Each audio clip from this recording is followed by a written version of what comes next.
মা বলো। কি হয়েছে তোমার? তুমি এত হাসি খুশি কেন আজকে? এত হাসতেছো কেন? কি হয়েছে? আরে জানো না, আজকে তো আমার মেয়ের বাসার থেকে আমি আসছি, তাই না? আমার মেয়ের অনেক সুখ, অনেক সুখ। আমার মেয়ের জামাই যে এতটাই ভালো, আমি ভাষায় প্রকাশ করতে পারবো না। প্রতিটা কাজের জন্য কাজের লোক রাখছে। আমার দেখে তো অনেক ভালো লাগছে। আমার মেয়ে ঠ্যাং পায়ের উপরে পা থুয়ে বসে খায়, প্লেটটা পর্যন্ত ধোয় না, বিছনাটা ঝাড়ে না, কাপড়গুলো ভাঁজ করতে হয় না, কিচ্ছু করতে হয় না, সব কিছু ও করে। কি ব্যাপার, তোমার এত মন খারাপ কেন?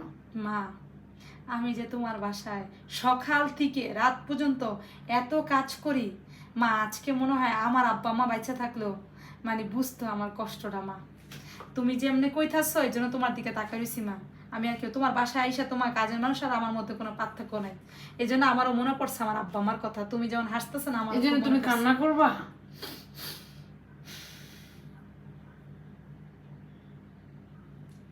থাক, কান্না করো না।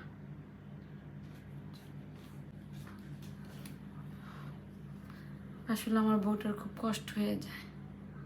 আমি তো বুঝতে পারি না, আমার মেয়ের সুখের কথা ভেবে আমি হাসিয়া দিলাম। আমার তো এটা উচিত হয় না আমার ছেলের বউর সামনে এগুলা বলার। কি জানি আমার বউটার অনেক মন খারাপ হইল। কি করি, থাক। আমারও খুব মনটা খারাপ লাগতেছে।